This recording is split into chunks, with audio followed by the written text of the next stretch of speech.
దేవుడిగా నేను పూజించేటువంటి అవకాశం లేదు, దేవుడిగా పూజించే అర్హత ఆయనకి లేదు. ఫస్ట్ ఆఫ్ ఆల్ ఆయన ఏ మహిమాలు చేశాను, ఇప్పుడు ఏం చేయాలి నాకేం అర్థం కాలేదు. వాళ్ళని పోయి తీశారు పెట్టారంటే ఎక్కడ రుజువులు లేవు, వీటికి రుజువులు ఎక్కడ కూడా లేవు.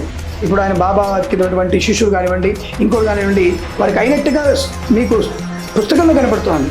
మేము దాన్ని పరిశోధిస్తే ఆ పరిశోధనలు ఎక్కడ నిజం అని తినలేము, ఎక్కడ తినలేము. మేము కూడా పరిశోధన చేసాం.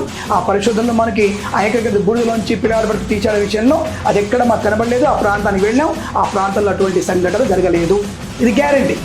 కానీ దానికి ఇప్పుడు ఏమైందంటే ఇప్పుడు ఒక్కొక్క జ్ఞానవంతులు అవుతున్నారు. అంటే మన మత విశ్వాసాలు దెబ్బకొట్టేటువంటి వ్యక్తుల యొక్క వికృత రూపం బయటపడుతూ ఉంటుంది. అంటే ఇప్పుడు ఆయన చెడ్డవాడ అనవచ్చు. నేను అట్లా ఇందాక చెప్పాను, కబీర్ దాస్ని గౌరవిస్తాం, ఆయన ముస్లిం కానీ రామభక్తుడుగా ఉన్నాడు ఆయన. ఇలా మనకి చాలామంది ఉన్నారు. సో చాలామంది ముస్లిమ్స్ కూడా మీకు హిందూ సమాజానికి పాల్గొనే వాళ్ళు ఉన్నారు, వాళ్ళని గౌరవిస్తున్నాం. అలా సాయిబాబా కూడా గౌరవించే వరకే తప్ప ఆయన పూజించేటువంటి స్థాయి ఆయనకు లేదన్న విషయం వాస్తవం. నేను చెప్పేదంతవరకు. ఓకే.